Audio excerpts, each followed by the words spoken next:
La naissance de la pèlerine, il faut remonter à quelques années en arrière, c'est-à-dire environ 27 ans. Et ce sont deux amis, Claudie Ising, René Ising, qui ont eu l'idée de créer une association qui allait proposer à une clientèle qui n'avait pas cette option de randonnée, mais en ayant un minimum, j'allais dire, de confort proposé par cette association, à savoir la réservation des hébergements, le transfert des bagages.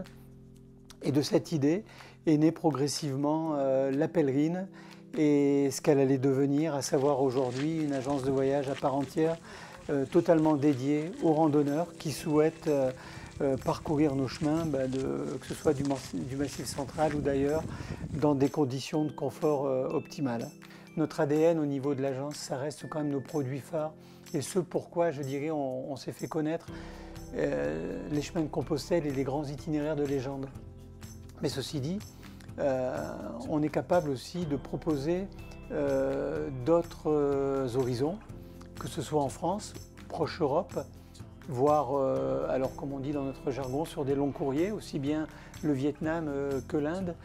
Des perspectives d'avenir, c'est de développer et gentiment d'essayer, sans se dénaturer l'âme de la pèlerine, mais c'est de proposer d'autres circuits sous d'autres formes.